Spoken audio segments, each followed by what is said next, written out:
On the வேயில் super El Nino. வறட்சி, கடும் பஞ்சத்தால் ஏற்படும் பாதிப்புகள் எதிர்கொள்வது எப்படி? வாங்க பார்க்கலாம். 12ஆம் வகுப்பு பொதுத் தேர்வில் மாநில அளவில் சிறப்பிடம் பிடித்த நாமக்கல் குறிஞ்சி மெட்ரிக் மேல்நிலைப் பள்ளி 10ஆம் வகுப்பு பொதுத் தேர்வில் 490 மதிப்பெண்களுக்கு மேல் பெறும் மாணவர்களுக்கு கல்வி கட்டணம் முழுவதும் இலவசம். நீட் ரிப்பீட்டர்ஸ் பேட்ச் மற்றும் ஒரு வருட சிறப்பு பயிற்சி வகுப்புகள்.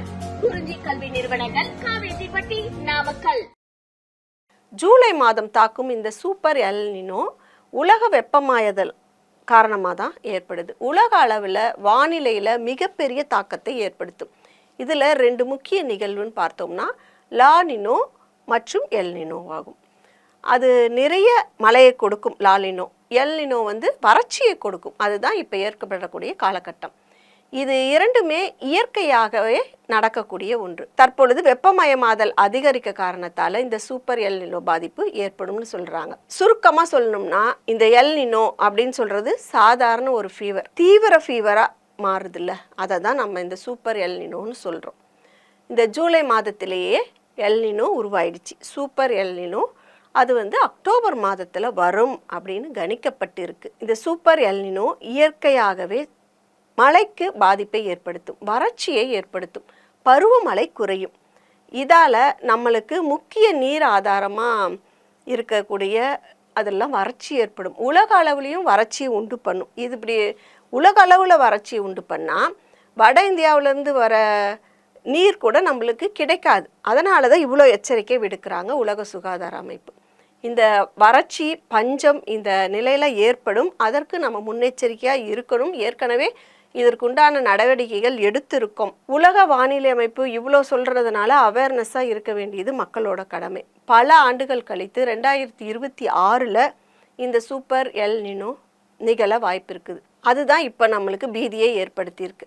ஏற்கனவே 1877-78ஆம் ஆண்டு ஏற்பட்ட இந்த எல் நினோ அதெல்லாம் நம்ம தாத்தா காலத்தில் கேட்டோம்னா தெரியும்.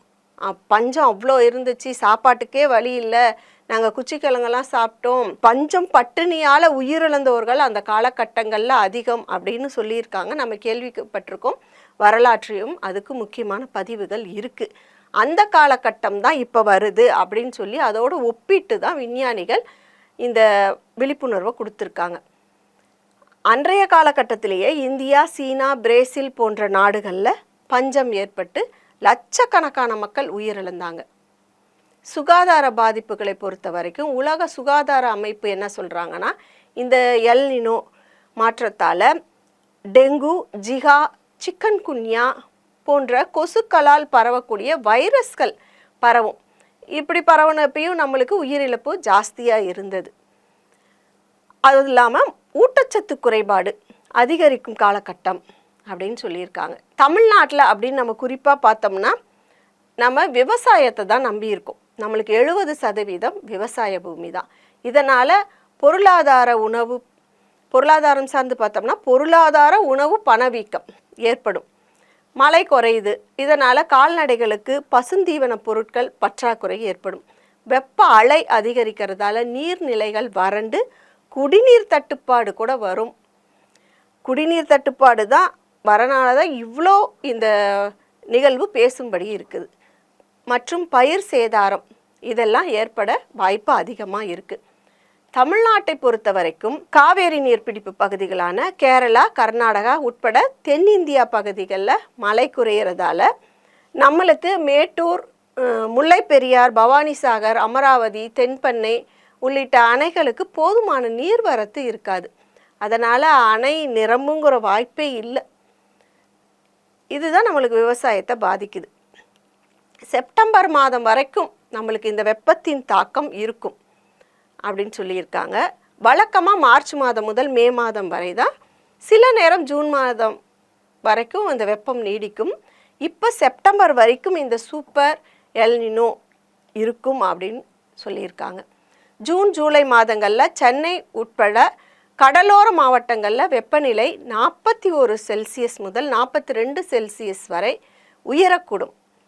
அதாவது 105.8 டிகிரி முதல் 107 6 வரைக்கும் வெப்பம் அதிகமாக பதிவாகும். சூப்பர் எல் நினோ 2027 வரைக்கும் நீடிக்கும். இதில் இருக்கும் சவால்கள் அப்படின்னு பார்த்தா, தென்மேற்கு பருவமழை குறைந்து காவிரி நீர் அந்த ஆற்றோட நீர் அளவு குறையுது.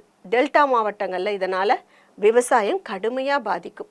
நிலத்தடி நீர்மட்டம் மலன்னு குறைஞ்சிரும். அதுவும் சென்னை மாதிரி நகரங்களில் சொல்லவே வேணாம். நம்ம விடிய காலம் எந்திரிச்சு மோட்ரு போடணும், நைட்டில் 1 மணி 2 மணிக்கு ஊறணுன்னு எந்திரிச்சு மோட்ரு போடணும். அந்த ஒரு நாளைக்கு நல்லாயிருக்கும், சரி குறையுது அப்படின்னு எல்லாரும் நம்ம பார்க்கும் பொழுது மலன்னு நிலத்தடி நீர்மட்டம் குறைந்து வறட்சியை ஏற்படுத்தும். பெருநகரங்களில் ஏரிகள் வறண்டு 0, அதாவது தண்ணீர் இல்லாத நிலை ஏற்படலாம் அப்படின்னு எச்சரிச்சிருக்காங்க. இந்த சூப்பர் எல் நினோ இதற்கு முன்னாடி 1972, 82, 97, 2015 அந்த ஆண்டுகளில் தமிழ்நாட்டின் கடலோர மாவட்டங்களில் பெரும் வெள்ளம் சூழ்ந்து மிரட்டியது. இவை எல்லாமே சூப்பர் எல் நினோ உச்சத்தில் இருக்கும் பொழுது தான். இந்த 2015 தண்ணி கஷ்டம் வந்தப்போ இங்கே சென்னையில் இருந்தவங்களுக்கு தெரியும், ஊரில் எல்லா பக்கமே தண்ணி கஷ்டம் இருந்துச்சு. இங்கே நிலத்தடி நீரும் குறைஞ்சிருச்சு, ஏரியிலையும் தண்ணி இல்லை. அந்த சூழ்நிலை ஏற்பட்ட பொழுது அந்த விடிய காலம் லாரிக்கோசரம் நம்ம எவ்வளோ காத்துக்கிட்டு இருந்தோம். அதுவும் 2 குடம் தண்ணி 5 குடம் தண்ணி தான் கொடுத்தாங்க. அதை வச்சு நம்ம வீடை அப்போல்லாம் சமாளிச்சிட்டு இருந்தோம். அந்த காலகட்டம் வரக்கூடிய சூழல் இருக்குது.